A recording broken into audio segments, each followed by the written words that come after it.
2027 विधानसभा चुनाव को लेकर दावों का दौर शुरू हो चुका है। विपक्ष ने सरकार का सुपड़ा साफ करने की प्रतिज्ञा ले ली है। क्या कांग्रेस पावर कार्ड खेलने की तैयारी में है या फिर मसला कुछ और है?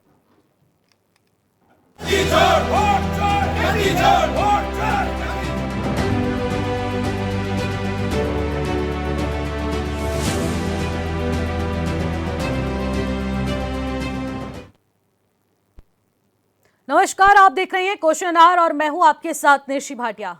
हरक सिंह रावत राजनीति का एक ऐसा चेहरा है जिनकी तुलना बिहार के मुख्यमंत्री नीतीश कुमार से की जाती है। कैसे, वो आप खुद समझदार हैं।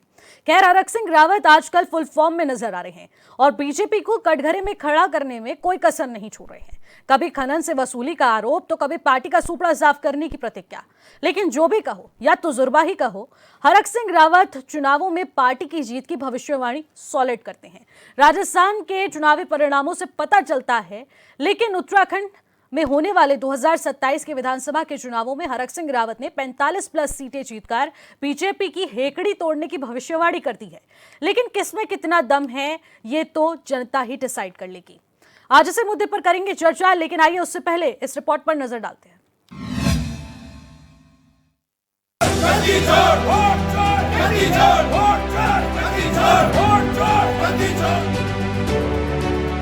कुछ समय पहले ही उत्तराखंड के पूर्व कैबिनेट मंत्री हरक सिंह रावत ने प्रतिज्ञा ली थी कि जब तक प्रदेश में बीजेपी का सुपड़ा नहीं साफ कर देते, तब तक वो माला नहीं पहनेंगे।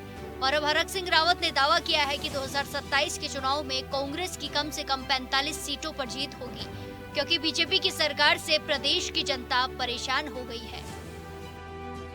जब मैंने भाजपा छोड़ी थी 96 में, रज्जो भैया थे, भाजपा का सम्मेलन था, उन्होंने मुझे कहा कि साहब आप भाजपा में वापस आ जाओ।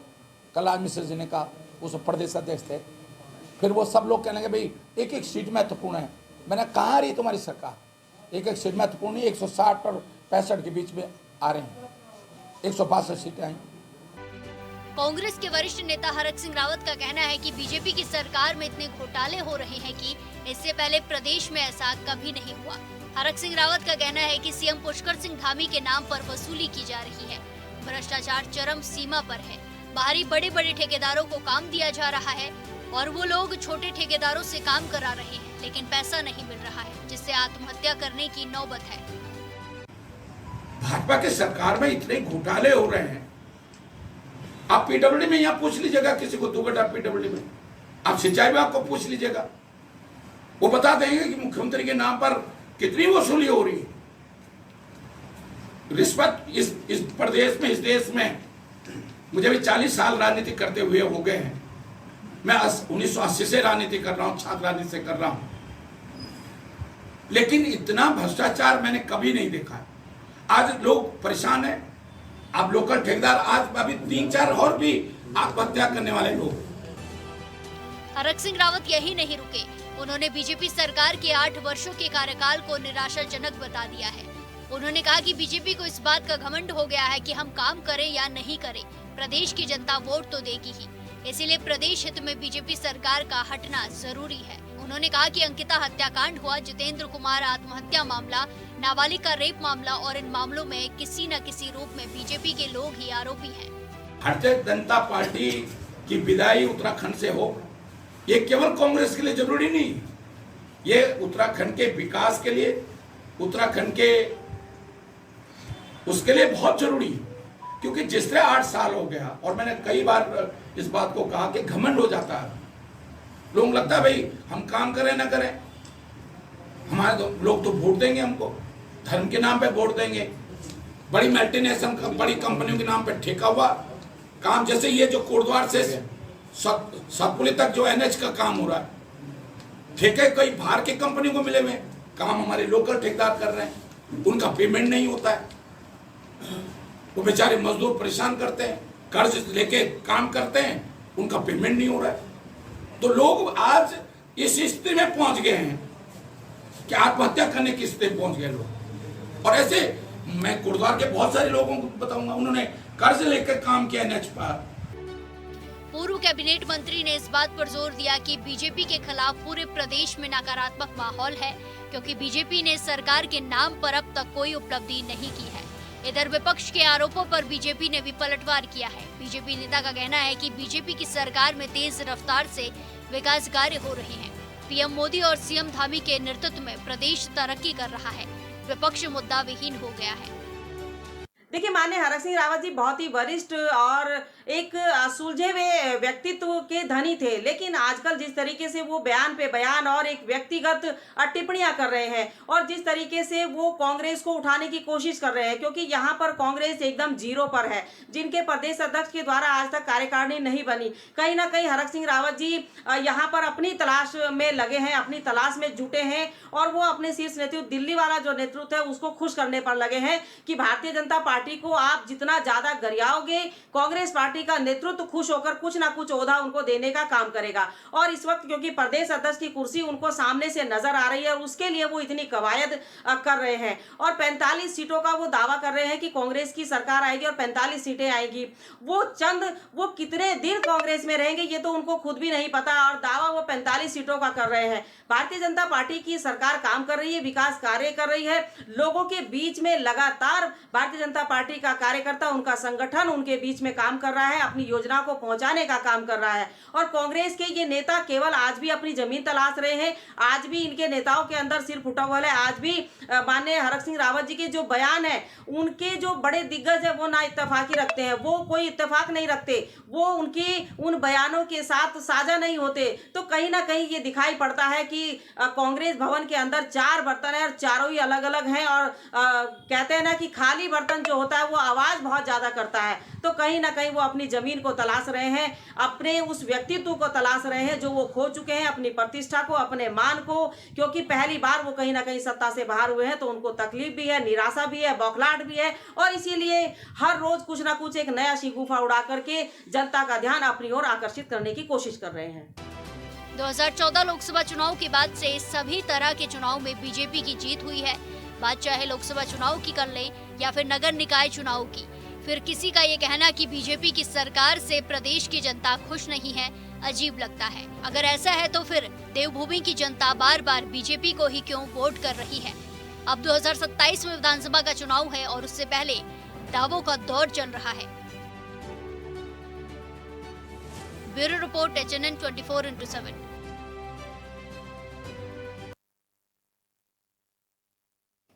तो 2027 विधानसभा के चुनावों में हरक सिंह रावत ने 45+ सीटें जीतने की बड़ी बात कहती है। अब इसे भविष्यवाणी कहें या फिर तजुर्बा कहें या फिर कहें कि तुक्का भिड़ गया, आखिरकार क्या कुछ होगा, क्योंकि राजस्थान से कंपैरिजन जारी है। कहा जा रहा था कि 100 से 170 के बीच में सीटें आ जाएंगी और राजस्थान 165 सीटों पर समट गया। तो ऐसे में हरक सिंह रावत को पूरा क्रेडिट दिया गया क्योंकि उन्होंने भविष्यवाणी की थी। ऐसे में अब उत्तराखंड में 2027 के विधानसभा चुनाव में कहा जा रहा है कि कांग्रेस 45+ सीटें जीतेगी, कम से कम 45 तो कांग्रेस जीत कर ही रहेगी। लेकिन आखिरकार हरक सिंह रावत के इस दावे में कितना दम है ये जनता डिसाइड करेगी। लेकिन उसकी एक झलक आज यहाँ पर भी आपको देखने को मिलेगी क्योंकि हमारे साथ तमाम पैनलिस्ट जुड़ चुके हैं जिनसे आज इसी विषय पर चर्चा जारी रहेगी। सीधे आपकी मुलाकात करवाती हूँ। संजीव वर्मा जो कि भारतीय जनता पार्टी के प्रवक्ता है, इस वक्त तो हमारे साथ स्टूडियो से जुड़ चुके हैं। अभिषेक भंडारी कांग्रेस नेता सीधे हमारे साथ स्टूडियो से जुड़ चुके हैं। राजेंद्र बिष्ट यूकेटी के प्रवक्ता सीधे स्टूडियो से इस वक्त हमारे साथ जुड़ चुके हैं। राकेश मिश्रा राजनीतिक विश्लेषक हैं, वो हमारे साथ फोन लाइन के जरिए इस वक्त जुड़ चुके हैं। आप सभी मेहमानों का स्वागत करूंगी और अभिषेक जी, चर्चा की शुरुआत आपसे करना चाहूंगी। महत्वपूर्ण विषय है और कांग्रेस इतनी ज्यादा कॉन्फिडेंट हो चुकी है 2027 विधानसभा चुनाव को लेकर कि अब हरक सिंह रावत सीना ठोक के कह रहे हैं कि 45+ सीटें तो कांग्रेस इस बार लाने वाली है और बीजेपी का सुपड़ा साफ होने जा रहा है। क्या वो कैलकुलेशन है या फिर राजस्थान की भविष्यवाणी काम आई तो सोचा 2027 में भी तुक्का भिड़ लेते हैं? धन्यवाद निशी जी, आपके चैनल के माध्यम से आपने माननीय हरक सिंह रावत जी का जिक्र किया कि उन्होंने तुक्का बोला या क्या बात करी। अभी आप चर्चा में थे, चर्चा में बहुत सारी लंबी बातें हुई और आपने हरक सिंह रावत जी को एक बिहार के नीतीश कुमार जी का दर्जा भी दिया। नीतीश कुमार जी का दर्जा इसलिए दिया होगा कि हरक सिंह जी अनुभवी आदमी है, अनुभवी नेता है और तकरीबन 40 साल से उत्तराखंड की राजनीति में, जब उत्तराखंड बना नहीं था, उत्तर प्रदेश में बहुत कम युवा मंत्री रहे और हर पार्टी में उनका अपना एक विशेष स्थान होता था। तो विशेष स्थान क्यों होता है? वो कांग्रेस के वरिष्ठतम नेता हैं, भाजपा में भी रहे, कैबिनेट मंत्री रहे, बसपा में भी रहे, लेकिन हर जगह उन्होंने अपनी पहचान बनाई अपने काम से। जनता के बीच कैसे संवाद बनता है, पब्लिक से जुड़ते हैं और जो पब्लिक के नकारात्मक व्यूज हैं, पब्लिक के खिलाफ, पब्लिक किन मुद्दों पे बात करती है और पब्लिक को क्या पसंद है और क्या नापसंद है, ये बखूबी जानते हैं। इससे पहले उन्होंने अभी बताया कि ये जरूरी नहीं है कि जो भाजपा का 8 साल का जो कार्यकाल था, कांग्रेस भाजपा की नकारात्मकता से नहीं जीतना चाहती है। कांग्रेस अपने कार्यों के बलबूते पे जीतेगी। निसंदेह भाजपा को प्रदेश की जनता नकारने का काम कर रही है। आप देखिए, आए दिन कुछ न कुछ घोटाले हो रहे हैं। आप ये देखिए, जनता इस कदर परेशान है, नेताओं से परेशान है। कई लोग आत्महत्याएं कर रहे हैं और आत्महत्याओं को सीधे शिकार का नाम दिया जा रहा है कि वो शिकार पे जा रखे थे और उनकी आत्महत्या हो गई, आत्महत्या खुद कर दी। आप यहां पे महिलाएं कितनी सुरक्षित हैं। अंकिता भंडारी का आपने एक माने मार्मिक मुद्दा देखा होगा इस प्रदेश में।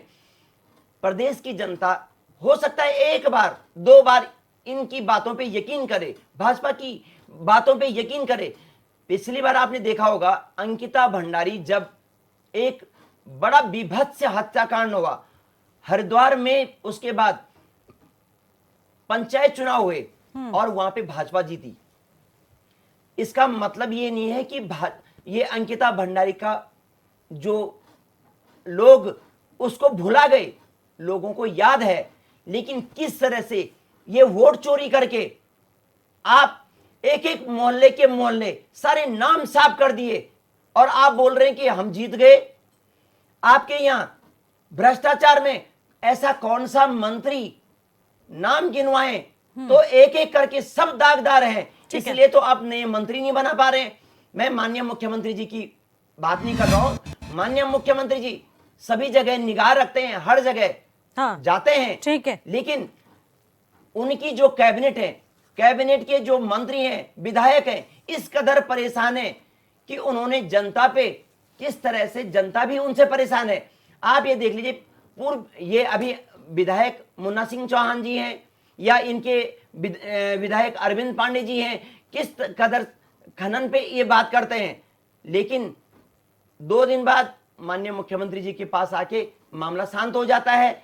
इनके स्वास्थ्य विभाग का मामला आए दिन आपने कई बार, हमने ये एचएनएन के माध्यम से, अन्य चैनलों के माध्यम से भी चर्चा करी, दून हॉस्पिटल से लेकर कई जगह पे चर्चा करी, लेकिन जस का तस आप देखिए इनके और कई मंत्री, जैसे आय से अधिक सरकार उन पे क्या कुछ एक्शन लेगी, अपने आप में बड़ा सवाल रहेगा। आखिरकार क्या कुछ होने जा रहा है? ठीक है, मैं इसी मुद्दे पर आपसे बातचीत करूंगी, सवाल लूंगी, लेकिन राकेश जी मैं आपसे जानना चाहूंगी, क्या कांग्रेस इस बार जो 2027 विधानसभा चुनाव को लेकर इतनी ज्यादा कॉन्फिडेंट है, इतने ज्यादा फुल प्रूफ के साथ इस वक्त हरक सिंह रावत नजर आ रहे हैं, क्या लगता है कि कांग्रेस के लिए या भविष्यवाणी से ही 2027 इलेक्शन जीतना इतना ज्यादा सिंपल, इतना ज्यादा ईजी हो सकता है?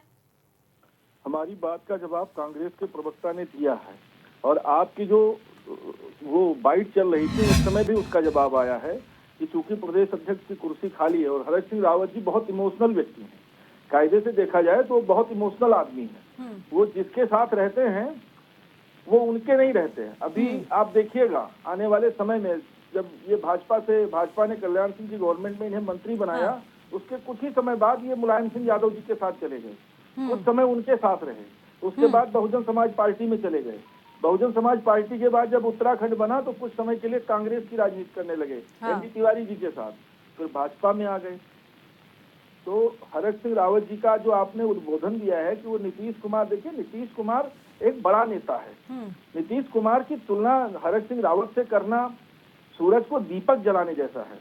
ठीक है, अभी कुछ नहीं है तो करने को बहुत कुछ है। अब आप मुझे बताइए, अभी सबको इस बात पे मिर्ची लगेगी कि जब हरक सिंह रावत ने पैसा लिया था तो वो किस दल के मंत्री थे, और पैसा दल को मिलता है कि कुर्सी को मिलता है? इस बात का जवाब देंगे क्या? उस समय तालुकात जो निकले वो किसके निकले? हरक सिंह रावत के निकले ना जी। तो भाजपा की स्थिति थी कि उन्होंने चेक से पैसा लिया, चेक की आड़ में कैश कितना आया ये भी नहीं बताया। बताना चाहिए, प्रदेश की जनता जानना चाहती है। तो ठीक है। और रहा कांग्रेस का सवाल कि ये क्या करेंगे अगले आने वाले समय में, देखिए अगर भाषा ठीक ना रही तो चौकीदार चोर है का नारा आप सबको याद है। कल बहुत ठीक है। पीड़ा हुई, एक देश के प्रधानमंत्री जिसकी मां नहीं है और कांग्रेस के और राष्ट्रीय जनता दल के मंचों से उसकी मां को गाली दी गई। ये आज की राजनीति है क्या? बिल्कुल ठीक है विपक्ष राकेश जी। अगर मुद्दा शून्य होता जा रहा है, भ्रम में पड़ता जा रहा है, तो आप किसी राष्ट्रीय लीजेंड को गाली देंगे? और कितने नेता, अगर इनके कार्यकर्ता ने गलती की थी तो उनकी जगह पे अगर राहुल गांधी की जगह कोई और सभ्य नेता होता तो वो तुरंत आता मीडिया के सामने और गलती के लिए माफी मांगता। मांगा क्या? बिल्कुल ठीक है राकेश जी, मैं आपके पास आती हूँ। ये लेकिन वो निखिल जी, भाजपा का ये कार्यकर्ता बहुत निकला। समझना जरूरी है। वो भाजपा का ये कार्यकर्ता उत्तराखंड निकला, है, वो कांग्रेस का कार्यकर्ता नहीं उत्तराखंड में था। मुझे लगभग 30 साल हो गए रहते हुए, यहाँ कोई ऐसा व्यक्ति नहीं मिला जो गालीबाज हो, जो गालियां देता हो, जिसे सभ्यता बहुत सभ्य शहर है ये। ठीक है राकेश जी, मैं आपके पास आती हूँ। यहाँ पे ये राजेंद्र जी, मैं आपसे लेना चाहूंगी सवाल। जिस तरीके से कहा जा रहा है कि 8 सालों के कार्यकाल में बीजेपी ने कुछ भी नहीं किया, बीजेपी ने कोई सफलता हासिल नहीं की है, हरक सिंह रावत के जो बयान का क्या यूकेडी भी समर्थन कर रही है? देखिए, जिस प्रकार से आजकल हरक सिंह रावत जी बंदर की तरह गुलाटी मारते हुए कभी इस पेड़ पे कभी उस पेड़ पे दिखाई दे रहे हैं और अलग अलग भाषाएं वो यूज कर रहे हैं, प्रयोग कर रहे हैं। और अभी आपने 8 सालों का जो उनका लेखा जो बीजेपी के लेखे जोखे की बात करी, तो 4 साल तो वे खुद बीजेपी में रहे। और उनके पास जो अहम पद होते हैं, मंत्रालय होते हैं, चाहे श्रम विभाग की बात करें, आयुष विभाग की बात करें, और इसके साथ साथ उनके पास अन्य विभाग भी उनके पास थे। वे एक भारी भरकम वन विभाग उनके पास था, वन मंत्रालय उनके पास था। और पाखरो रेंज वाला जो कॉर्बेट नेशनल पार्क के अंदर जो अवैध रूप से निर्माण कार्य, वे 200 करोड़ का उन पे ये सारे आरोप उन पे लगे हुए हैं। हरक सिंह रावत जी, मैं मानता हूं कि उत्तराखंड ने उन्हें बहुत कुछ दिया है। अलग अलग वो पार्टियां भी उन्होंने चेंज करी, अलग अलग पार्टियों से होते हुए फिर वे बीजेपी से कांग्रेस में आए।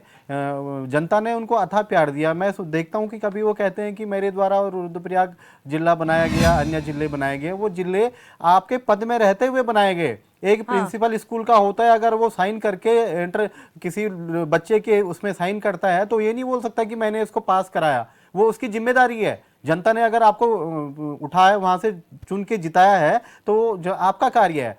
दूसरी तरफ मैं देखता हूं कि आजकल ये बड़े बड़े आरोप लगा रहे हैं कि 30 करोड़ वाली बात जो आप हम सबके सामने आई, ये उस टाइम जब पार्टी में थे, मैंने पहले भी कई बार चैनलों में ये बात कही कि तब उनको मुद्दा उठाना चाहिए था। तब ये अपने आप को, तब तो इन उसमें शामिल थे, और आज अपने आप को पाक साफ बता रहे हैं। और एक बात और भी है, मैं हरक सिंह रावत जी को आजकल देख रहा हूं, हम आपके साथ हैं, आपके साथ खड़े हैं। उत्तराखंड के ज्वलंत मुद्दों पे आप बात कीजिए, आप स्वास्थ्य पे बात कीजिए, आप शिक्षा पर बात कीजिए, आप जो आजकल पहाड़ों में आपदा आ रही है आप उस पर बात कीजिए। मुझे लगता है कहीं ना कहीं बीजेपी और कांग्रेस के बीच में सांठगांठ बनी हुई है कि आजकल जो पहाड़ों में ज्वलंत मुद्दे हमारे हैं, इससे भटकाने के लिए इस प्रकार की गुलाटी ये मारते रहे। और जो हमारे पहाड़ों में जो आपदा आ रही है, ये कोई बात नहीं कर रहा, उसकी कुछ नहीं हो रहा, ये बिना बात का जनता को गुमराह करने की कोशिश कर रहे हैं। तो मेरा ये एक सुझाव पूर्व कैबिनेट मंत्री हरक सिंह रावत जी को है कि उनको बाज आना होगा। इस प्रकार से आप न्यूज़पेपरों में आप हाईलाइट अपने आप को बीच में अट्रैक्शन पाने के लिए आप ये काम ना कीजिए।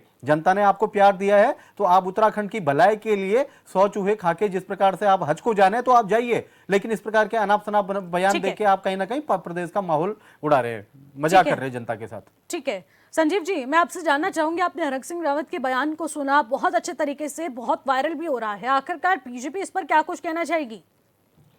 देखिए, आप कांग्रेस पार्टी के चाहे हरक सिंह रावत जी की बात करें, चाहे हरीश रावत जी की बात करें, चाहे करण महाराज जी की बात करें, ये सभी चोर चोर मौसेरे भाई, सभी का दामन दागदार है। इनकी 10 साल सरकारें रही तमाम घोटाले और भ्रष्टाचार में ये लोग लगातार लिप्त रहे। इन्होंने न विकास कार्य किया, इन्होंने न जनता की सुध ली। इतना जरूर किया कि यहाँ पर एक इतिहास बनाने का काम हरीश रावत जी ने किया, जो कैमरे के सामने आकर बोले कि 3-3, 4-4 करोड़ रुपए कमा लो, मैं आंखें मूंद लूँगा। क्या ऐसा इससे पहले कभी सुना था किसी मुख्यमंत्री ने कैमरे के सामने ऑन एयर इस तरह की बातें करी हो? तमाम पटवारी घोटाले, तमाम वन दरोगा वीडियो और तमाम NH घोटाले, सिडकुल घोटाले, तमाम ऐसे घोटाले जो इनकी सरकारों में हुए, तमाम लीसा लकड़ी पत्थर चोर के नाम से जिनकी सरकारें चलती थी, तो ऐसे ये इनकी उपलब्धियां हैं, ये इनका इतिहास है। और ये कहते हैं कि हम दोबारा सत्ता में आएंगे। मेरे भाई, कांट की हांडी केवल एक बार चढ़ती है, उसके बाद वो कुछ भी न बनाने लायक रहती है, ना उसके ऊपर कोई व्यक्ति प्रयोग करता है। और उत्तराखंड की जनता ने प्रयोग करके देख लिया कि कांग्रेस कितने पानी में है, कांग्रेस की मानसिकता क्या है, कांग्रेस की नीयत क्या है। जिनके नेता राहुल गांधी जो भारत जोड़ो की यात्रा निकालते हैं, लेकिन साथ में रखते हैं भारत को तोड़ने वाले ऐसे षड्यंत्रकारी जो लगातार खुलेआम बोलते हैं भारत तेरे टुकड़े होंगे, इंशाअल्लाह इंशाअल्लाह। जो चुनाव आयोग के ऊपर जो पूरी तरह निष्पक्ष भाव से पूरे देश में एक लोकतंत्र का एक मैं सोचता हूँ झंडा कायम करने का काम करते हैं, ये उन चुनाव आयोग पर उंगली उठाते हैं। ये आजकल एक नया नारा आपके राहुल गांधी कांग्रेस पार्टी के इन्होंने बुलंद किया हुआ है, वोट चोरी। कभी कहते थे राफेल चोरी, कभी कहते थे चौकीदार चोर है। इस चोर शब्द से मुझे लगता है कांग्रेस पार्टी का चोली दामन का साथ रहा है। जो जीप घोटाले से, एक मिनट, जो जीप घोटाले से आरंभ हुए और 50 लाख रुपए में 5,000 करोड़ की नेशनल हेराल्ड खरीदते हैं, तो चोर आप हैं या आप जो मुख्य चुनाव आयुक्त और चुनाव आयुक्त को और पूरे चुनाव की सिस्टम को जो एक मैं सोचता हूँ निष्पक्ष भाव से पूरे एक लोकतंत्र को कायम करने का काम करते हैं, आप उनके ऊपर उंगली उठा के आप एक कितना बड़ा एक षड्यंत्र को जन्म दे रहे हैं। आपकी मानसिकता इसके पीछे यह है कि पूरे विश्व भर में आप ये चाहते हैं कि भारत को हम डिफेम करें कि यहाँ पर कोई किसी प्रकार का लोकतंत्र नहीं है।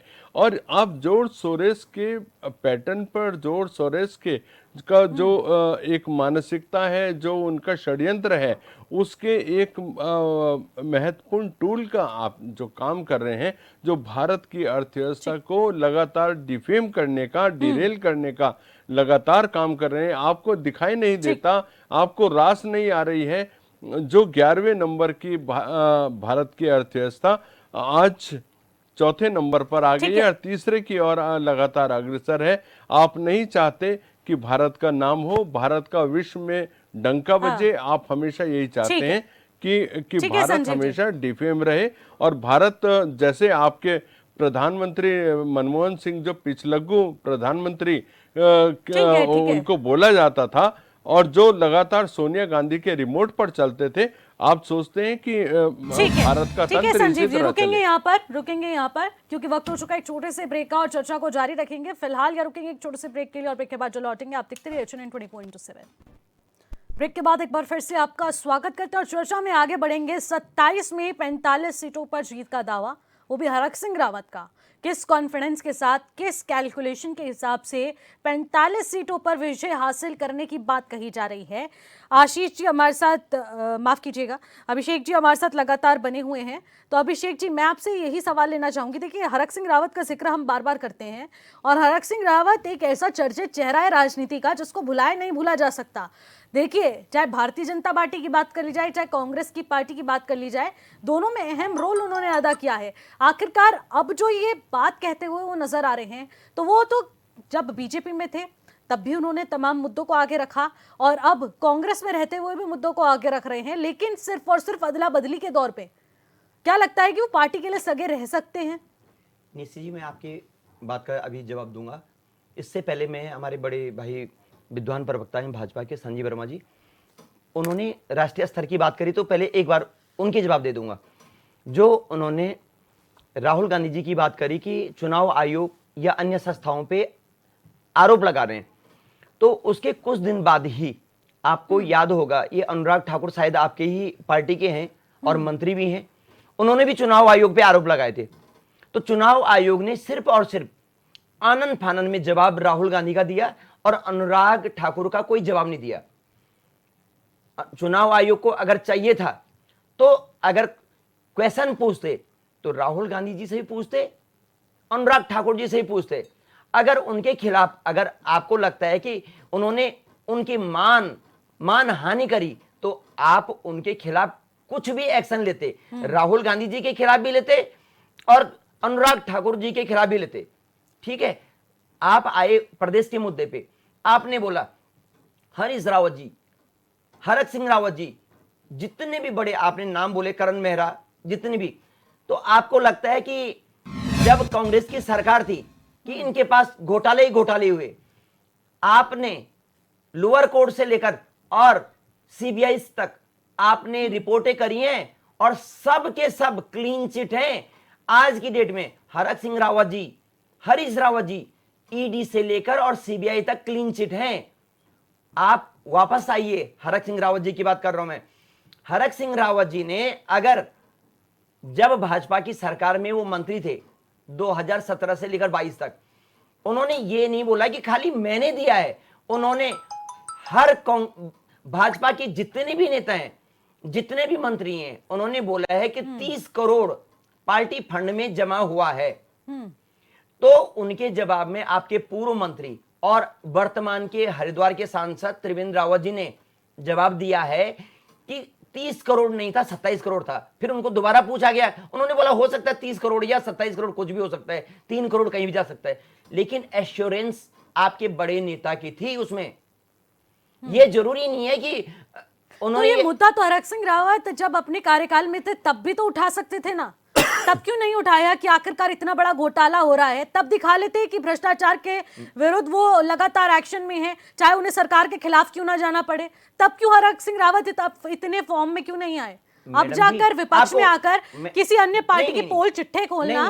मैडम जी, मैं आपको अभी दोबारा याद दिलाता हूं, 2017 से लेकर 2022 की जब बीजेपी की गवर्नमेंट थी, 2022 से पहले उन्होंने भाजपा की सरकार में मंत्री पद से इस्तीफा दिया है और उसी समय आरोप लगाए हैं। मेरे भाई निष्कासन हुआ है उनका। निष्कासन बाद में हुआ है। निष्कासन हुआ है, क्या बात कर रहे हो? ये पहले थोड़ी जानकारी लो, उसके आप बाद बोलिएगा। चलो आप अपने टाइम पे बोलिए, आपके बीच में मैंने इंटरप्ट नहीं किया ना। उन्होंने भाजपा तथ्य सही रखिए, बिल्कुल तथ्य, अगर मेरी तथ्य में सत्यता नहीं होगी तो जनता के सामने मैं उजागर होऊंगा। ठीक है, आप ये देखिए, जिस समय वो भाजपा के मंत्रालय में थे, मंत्री पद पे थे, उस समय उन्होंने भाजपा छोड़ी, निष्कासन भी हुआ, निष्कासन ऐसा नहीं, और दोबारा वापस भाजपा में, उस समय धामी जी मुख्यमंत्री थे, वापस दोबारा भाजपा में लिया। कई बार उनकी टेबल पे दोबारा उनको बुलाया गया, मान मनोबल किया गया, फिर उनको अब आदमी असहज, आदमी इतना असहज हो गया, हो सकता है कितना प्रेशर पड़ा होगा हरक सिंह रावत जी जैसे इतने बड़े कद के नेता पे कि उन्होंने उस भाजपा की पार्टी में रह नहीं पाए और बाहर आके उन्होंने उसी समय आपके हर काले चिट्ठे उजागर किए। और आज भी कांग्रेस पार्टी में, ये नहीं बोल रहा हूं, वो एक आम आदमी के नाते आप बोल रहे हैं कि उनकी नजर इस चीज पे है, इस चीज पे है।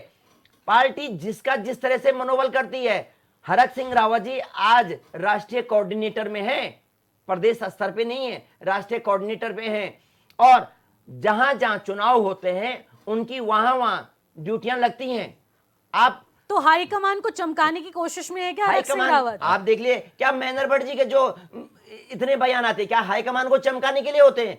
आप एक चीज बताइए, जब प्रदेश सरकार, जो इस समय प्रदेश सरकार बिल्कुल भ्रष्टाचार में लिप्त है, अगर उसकी बातों को उजागर करके जनता के सामने ला रही है, तो क्या आपको क्या लग रहा है कि भाई अपनी बातें ना करें? क्या सरकार की जो ये नाकामी है जनता के सामने ना आए, या जनता के मुद्दों को ना लाएं, आप चुपचाप बैठ जाएं कि भाई अभी हम पर कांग्रेस यहाँ में हैं, कोई बिल्कुल चुपचाप हो जनता जाएं? का मुद्दा नहीं है ना, यहाँ तो मुद्दा ही नहीं है। जो अभी करंट टॉपिक है, अगर वो शिक्षा पे मैं- बात करते, नहीं, स्वास्थ्य क्यों पर नहीं? बात उन्होंने करते हैं, टॉपिक- वो बाढ़ पर बातचीत करते, उस आपदा पर बातचीत करते, फ्यूचर कॉन्सिक्वेंसेस पर बातचीत करते, तो मजा आ जाता। निशी फिर जी, लगता कि निशी हाँ जी, कांग्रेस अभी आपकी आती बात- उत्तराखंड में नहीं। तो काया पलटे होगी, और 8 सालों से जो उन्होंने आरोप लगाया है बीजेपी पर, फिर मजा आता, फिर जनता भी देखती उन सबूतों को। यहाँ पर विदाउट फैक्ट, यहाँ पर जो इतनी बड़ी बात की जा रही है, हालांकि उन्होंने कई मुद्दे ऐसे उठाए जो कि लाजमी हैं, लेकिन ऐसा नहीं कहा जा सकता कि सभी मुद्दों पर यहाँ स्टैंड कांग्रेस लेगी। आखिरकार क्या है उसके पीछे की बात,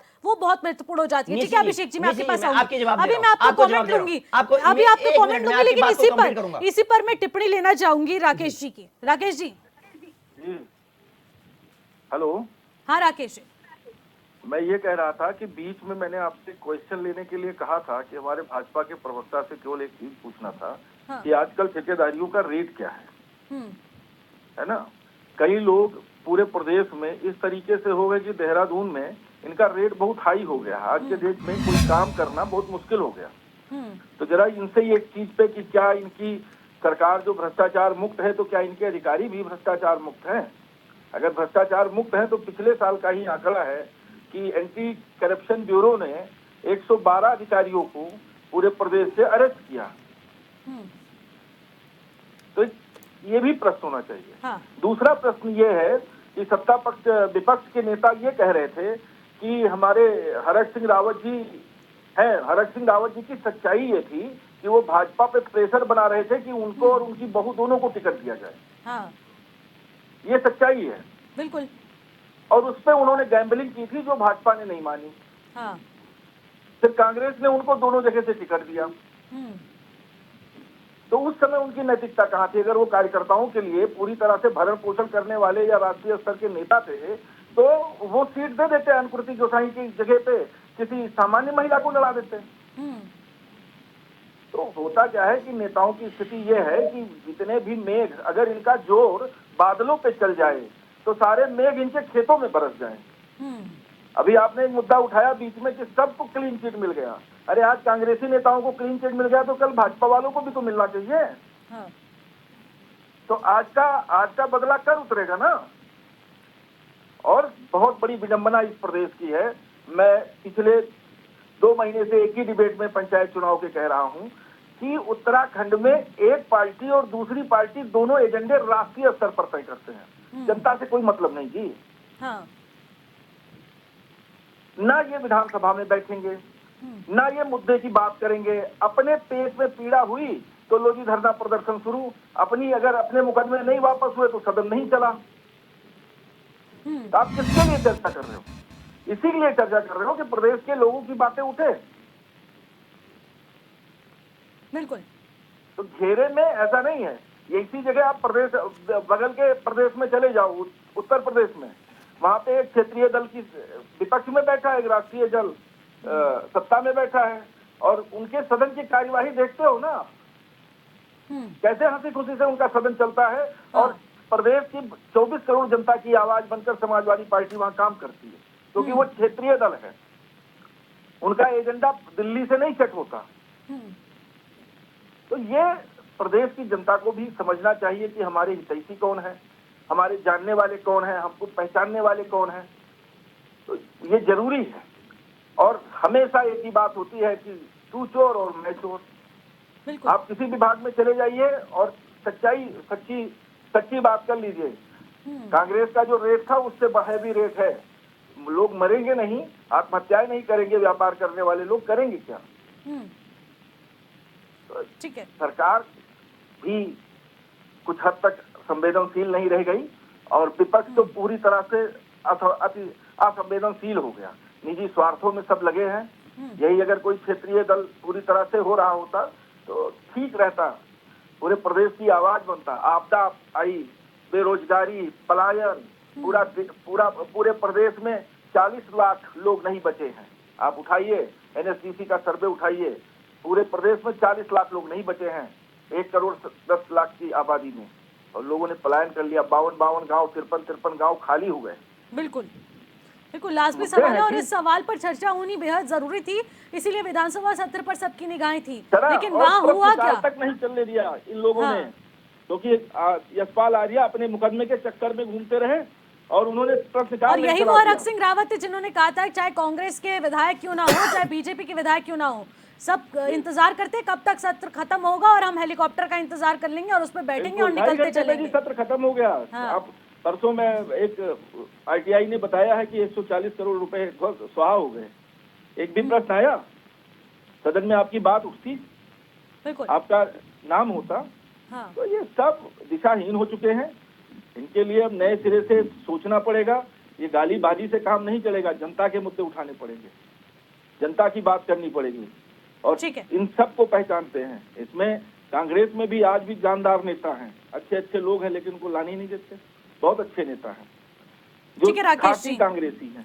ठीक है राकेश जी, समय हो गया है। संजीव जी, जवाब चाहूंगी। राकेश जी ने तमाम ऐसे सवाल भारतीय जनता पार्टी और प्रदेश की सरकार से पूछे हैं जिसका जवाब देना बेहद जरूरी है, और साथ ही मैं ये भी जानना चाहूंगी कि आखिरकार हरक सिंह रावत जब आपकी पार्टी में थे, आपने बड़ा मंत्रालय दिया, आखिरकार कितनी वफादारी से उन्होंने वो काम निभाया, और आप वो विपक्ष के नाते जो सवाल उठा रहे हैं, क्या आप उससे वाकिफ हैं? इसी प्रकार से निश्चित जी, देखिए जहाँ तक हरक सिंह रावत जी की बात है, तो मुझे ऐसा लगता है वो किसको कांग्रेस पार्टी में किसको लंगड़ी देने की फिराक में है, हरीश रावत जी को या करण महाराज जी को या यशपाल आर्य जी को या प्रीतम सिंह जी को, उसका ज्ञान और उसका भान तो शायद उन्हीं को होगा और वही इस बात का प्रॉपर जवाब भी दे पाएंगे। और जहाँ तक अन्य बातों की, अन्य मुद्दों की बात रही, भारतीय जनता पार्टी पूरी ट्रांसपेरेंसी के साथ काम करती है। हमारा जो अभी ये बार बार एक मुद्दे को लेकर अपने आप को हाईलाइट करने का जो हरक सिंह जी प्रयास कर रहे हैं, तो मैं सोचता हूँ एक कांग्रेस के अंदर एक कोई बड़ी महत्वाकांक्षा उनको दिख रही है कि मैं बहुत जो जिस तरह से कांग्रेस में उनको लगातार हाशिए पर ले जाने का एक तमाम जितने भी उसके अंदर गिरोह हैं या गैंग्स हैं, वो उनको लगातार हाशिए पर घेरे हुए हैं। वो वहाँ से अपने आप को एक्सपोज करने के लिए इस प्रकार के अनर्गल बयानबाजी, अनर्गल आरोप प्रत्यारोप का जो एक सहारा लेकर इस प्रकार की बातें कर रहे हैं। अभी डोनेशन की बात आ रही थी। देखिए, अभी एक डोनेशन का ड्राइव आरंभ हुआ था हमारे पार्टी के अंदर लगभग 4-5 साल पहले। तो उसमें 25 करोड़ का एक लक्ष्य दिया गया था, जिसमें ये बोला गया था 1 रुपया या 1 रुपये से अधिक आप जितना भी जिस व्यक्ति की सामर्थ्य है वो डोनेट कर सकता है पार्टी फंड्स में, और उसी पार्टी फंड से हमारे जितने भी कार्य पार्टी के होते हैं वो संपादित होते हैं। और वो जो भी जितना भी फंड है, जो भी व्यक्ति देगा, चाहे 1 रुपया दे, चाहे 1000 दे, चाहे 1 लाख दे, वो पूरा पैसा या तो आरटीजीएस के माध्यम से या चेक के माध्यम से या बैंक ड्राफ्ट के माध्यम से। तो कहाँ से इस प्रकार की बात आती है? हम तो पूरी पारदर्शिता के साथ काम करते हैं, और जिस व्यक्ति को संशय है, जो व्यक्ति उसके बारे में कुछ भी जानकारी चाहता है, हर वर्ष ऑडिट भी होता है, और तमाम इनकम टैक्स और तमाम टीडीएस आदि उनका भरा भी जाता है। तो आपको जो भी सूचनाएं चाहिए, तो तमाम सूचनाएं उपलब्ध हैं। अभी आप कह रहे थे कि यहाँ से 112 अधिकारी अरेस्ट हुए, तो आप बताइए, हमारी तो जीरो टॉलरेंस की सरकार है, या जो जैसा करेगा वैसा भरेगा। किसी के साथ कोई भी कोई अपराधी होगा, उसको बचाने का काम हम कतई करते नहीं। तो ये कहा जा रहा है कि अंकिता हत्याकांड, जितेंद्र कुमार आत्महत्या मामला हो, इसमें बीजेपी के नेताओं का हाथ है। हरक सिंह रावत अगर पार्टी की सारी पोलें खोल रहे हैं तो ये वाली बात भी कह दी है उन्होंने। देखिए बीजेपी का हाथ है। देखिए, हरक सिंह रावत जी को जैनी कांड का भी उल्लेख करना चाहिए, हरक सिंह रावत जी को भंवरी कांड का भी उल्लेख करना चाहिए, हरक सिंह रावत जी को नैना साहनी का भी हत्याकांड का भी उल्लेख करना चाहिए। हरक सिंह रावत को कांग्रेस की सरकारों में जितने घोटाले हुए, जितने भ्रष्टाचार हुए, उनका भी उल्लेख करना चाहिए। हरक सिंह रावत जी को कांग्रेस के अंदर किस तरह से लोकतंत्र की लगातार हत्या होती है उसका भी उल्लेख करना चाहिए। लेकिन संजीव जी, आप डिफेंड मत कीजिए ना, किस प्रकार आप स्पष्टता दीजिए कि हाँ हम लोग इस पर एक्शन लेंगे, ये हो रहा है, ये करिए ना। निशी जी देखिए, अंकिता हत्याकांड की जहां तक बात है, 24 घंटे के अंदर तमाम तीनों हत्यारोपियों को जेल की सलाखों के पीछे भेजने का काम हमारी सरकार के माध्यम से हुआ। आज तीनों जो आरोपी हैं उनको सजा हुई है, आजीवन कारावास हुआ है। फास्ट ट्रैक कोर्ट के माध्यम से हमने लगातार बेटी अंकिता को न्याय दिलाने का काम किया। हमारी पूरी सरकार बेटी के साथ रही, उसके परिवार को आर्थिक मदद देने की बात हो, चाहे उनको मरणोपरांत उसको सम्मान देने की बात हो, उस बेटी के नाम पर उनके जो पैतृक स्थान है वहां पर द्वार बनाने का भी काम किया गया। और ऐसा कुछ नहीं हो पाया और लगातार सेटिस्फाइड नहीं है जी जी कार्रवाई, मानना पड़ेगा। वो उनका कहने का तात्पर्य ये है कि वीआईपी का नाम तो सामने आया नहीं है, जो कि सबसे महत्वपूर्ण है। सबूतों को मिटाने की कोशिश का भी आरोप यहाँ पर लगाया गया है। निशी जी, किसी को तो बचाया जा रहा है, ये आरोप लगा रहे हैं अंकिता के माता पिता। निशी जी, कांग्रेस पार्टी झूठ की चलती फिरती दुकान, ये इनके कांग्रेस नहीं, कांग्रेस अंकिता के माता पिता की बात मैं कर रही हूँ। कांग्रेस का रोल नहीं है इसमें, ना यूकेडी का रोल है। ये लोग लगातार उस बेटी अंकिता के ऊपर भी राजनीति करते हैं। इन लोगों को शर्म आनी चाहिए, राजेंद्र जी, कम से कम किसको तो छोड़ना चाहिए। ठीक है राजेंद्र जी, सवाल ये लेना चाहूंगी। देखिए, हरक सिंह रावत की चर्चाएं इसलिए भी जरूरी हैं क्योंकि एक तरफ जब उनकी भविष्यवाणी का जिक्र होता है कि 45+ सीटें 2027 के विधानसभा चुनाव में आएगी, उससे पहले भी उन्होंने आकलन करा था राजस्थान के चुनावों में और वही अंदाजे के सटीक सीटें आई हैं। और उसके बाद कहा जा रहा है राजस्थान के मुताबिक 2027 का विधानसभा चुनाव भी जीता जा सकता है, क्योंकि हरक सिंह रावत इस वक्त एक बड़ी कैलकुलेशन के अनुसार यहाँ पर काम कर रहे हैं, उन मुद्दों को उठाया जा रहा है।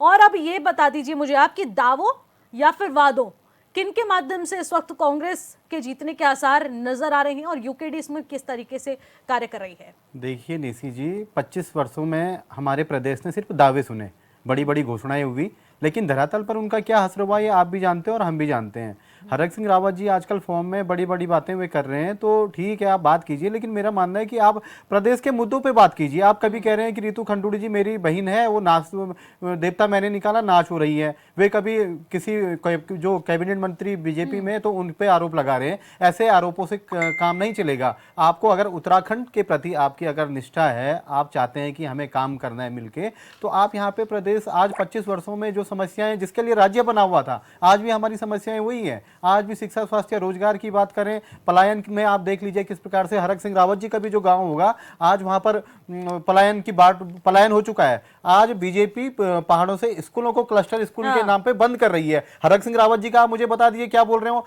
पहाड़ों में जो है जो पेशेंट है उनको कंटी पर लेके जा रहा है, हरक सिंह रावत जी कुछ नहीं कह रहे हैं। तो ये राजनीतिक रोटियां सेकने का कार्य कर रहे हैं। और बीजेपी भी मुझे लगता है कि प्रदेश के मुद्दों को गुमराह करने के लिए इन दोनों का जो आपसी एक कंप्रोमाइज हुआ है, एक समझौता हुआ है, उसके अंतर्गत ये कार्य चल रहा है। लेकिन उत्तराखंड क्रांति दल प्रदेश की जनता को हम आश्वस्त करते हैं, जिस प्रकार से उत्तराखंड क्रांति दल ने ये राज्य बनाया, हम उसी के आधार पर 2027 में मजबूती के साथ जनता के मुद्दे हैं जिनको बीजेपी और कांग्रेस ने नहीं उठाए, जिन पर कार्य नहीं हुआ, हम मजबूती के साथ उन पर कार्य बनाएंगे और कार्य करेंगे। और जो नीतियां हैं उनको हम अपने, जैसे स्मार्ट विलेज की ये बात करते हैं, स्मार्ट सिटी की बात करते हैं, हम स्मार्ट विलेज जहां जो आज इन्होंने घोस्ट विलेज के तौर पर इन्होंने बनाए हुए हैं, हम उसको स्मार्ट विलेज के तौर पे अपने युवाओं को पहाड़ों में रोजगार देंगे। हम वहां पर जो है शिक्षा का स्तर हम सुधारेंगे, पर्यटन का स्तर सुधारेंगे, इस पर कार्य करेंगे। ना कि हरक सिंह रावत जी की तरह बड़े बड़े वादे हम करते हैं, और ना धामी जी की तरह जिस प्रकार से इन्होंने खनन के मामले में पूरे नदियों का सीना चीर के क्या हालत कर दी है, बाढ़ के जो इन्होंने हालत बना दी है पूरे प्रदेश में। तो हम इस तरीके से नहीं, हम प्रदेश के युवाओं के लिए, मातृशक्ति के लिए जिस प्रकार से सशक्तिकरण के लिए कार्य करेंगे, हमारे किसानों को किस प्रकार से उन्नत बीज मिले, उन्नत प्रकार के उनको कृषि यंत्र मिले, उसके लिए हम कार्य करेंगे। और इसके लिए हम आश्वस्त हैं, क्योंकि राज्य हमने बनाया आधा अधूरा, हमने बीच में ऐसे निकम्मों के हाथ में ये सत्ता सौंपी जिन पे जनता को आशा थी ये कुछ करेंगे। लेकिन आज जिस प्रकार से 25 वर्षों में प्रदेश के जो हालात हैं, जनता वास्तव में अंदर से निराश है। जो आज आप देख लीजिए, गैरसैंण जाते हैं और 1.5 दिन वहां पर बैठते हैं और वहां पर सो जाते हैं।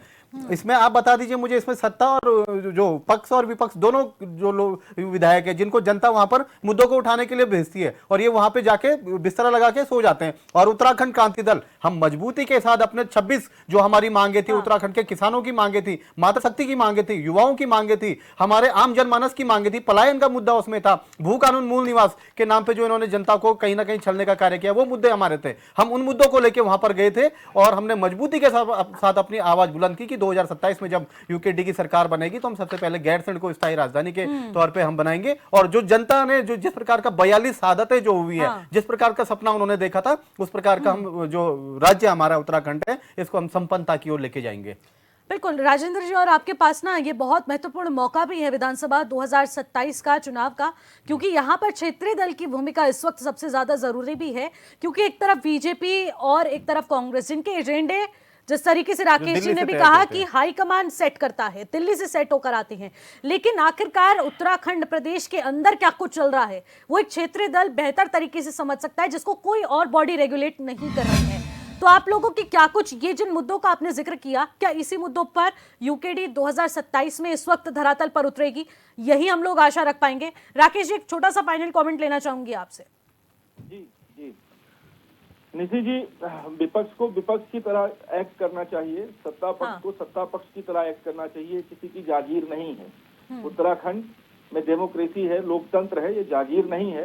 दोनों को अपनी अपनी बातों को रखने के लिए, जैसे अभी हमारी यूकेडी के प्रवक्ता जी ने बहुत अच्छा अपनी बातें रखी कि हम 26 मुद्दों पे बात करेंगे, ये करेंगे, और ठीक है, इनके पास अवसर भी है, इनके पास अवसर भी है। अगर ये ठीक तरीके से इन सब चीजों को चर्चा करेंगे तो ये दोनों दलों के लिए एक संकट का विषय बनेगा। बिल्कुल, ये सत्य है। और क्षेत्रीय दलों को, क्षेत्रीय मुद्दों को, क्षेत्रीय दल क्योंकि वो पीड़ित हैं, वो कर सकते हैं इस बात को।